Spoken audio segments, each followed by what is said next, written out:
A boutique with big ambitions. Evercore Partners, the 13-year-old investment bank, is moving beyond its roots in M&A and into a business dominated by its bulge bracket rivals, research, sales, and trading. Here to discuss the firm's strategy and his outlook for 2010, Evercore CEO Ralph Schlosstein. Ralph, very good to have you. Thank you, Erik. Let's talk about this expansion, because one argument for being a boutique is that you can provide unconflicted advice. So my question is, why get into a business that raises the potential for conflict? Well, the answer is we're not going to go into a business that either has the actual or potential for conflict. Our whole model is built on unconflicted, independent advice.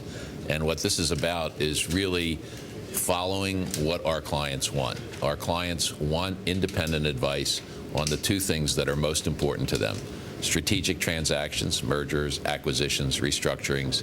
And the other thing that a CEO thinks the most about is their stock, their equity, when to raise it, how to raise it. And we want to be relevant to our clients on that second most important thing that they consider. How far do you go with this expansion? Right now, as I understand it, it's just cash equities, which is effectively the business of buying and selling actual stocks, not derivatives. Where do you go from there? Not very far, is the answer. The answer is we want to do things that are important to our clients.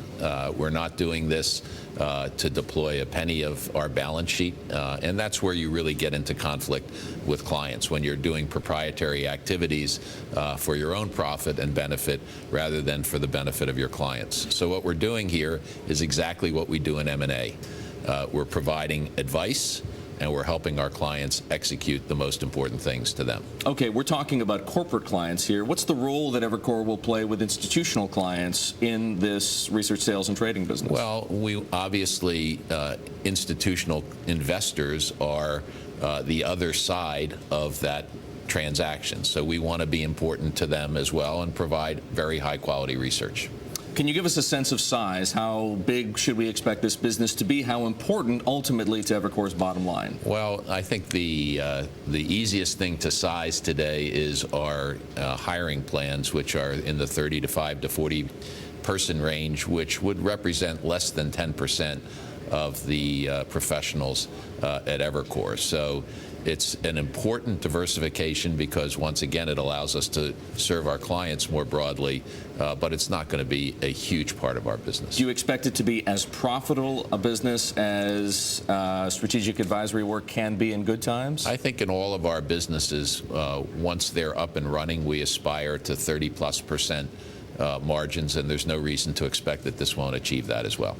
You haven't even been with Evercore for a year, coming over from BlackRock. Is this why Roger Altman, Evercore founder, obviously the chairman, brought you in? I don't know. You have to ask him that. Now, I've heard from trading desks that there's a real talent shortage right now, particularly in credit. What kind of pressures have you encountered in the effort to try and find people on the equities front? Well, I think our model is a pretty simple one. We're smaller, more nimble. People get to feel like they're part of a partnership culture. They have input to how the firm is run. And we believe that there's a group of talented people who are seeking out that model. I sort of describe it as 1980s investment banking. Now, you partnered in this business with Bart McDade, a highly regarded former executive at Lehman Brothers who effectively led the firm in its dying days. Why not hire somebody instead to work for Evercore full-time? Well, we've hired someone to run the business, Charles Meyers, who ran this business at Fox Pitt Kelton, and ran a very profitable business there. I mean, I didn't mean to sort of disparage Charles in any way, but why not hire Bart, or did you try? Well, he's pretty expensive. Did you try, though? No. Bart wants to run his own investment business, and we've been very lucky. We've attracted Jim Burley, who was the former head of equity capital markets at Merrill Lynch, and Bart, who ran equities and ultimately became the president of Lehman. Jim is joining the firm to help us with our capital markets advisory, and Bart and Jim will help us get this business off the ground in the right way. We're not going to pay a dumb tax. And second of all, they will help us, we believe, recruit the best and brightest and most capable talent. Ralph, I want to talk briefly about, because we don't have much time left, about your M&A business. You've got an 11% market share right now on the basis of value for announced transactions.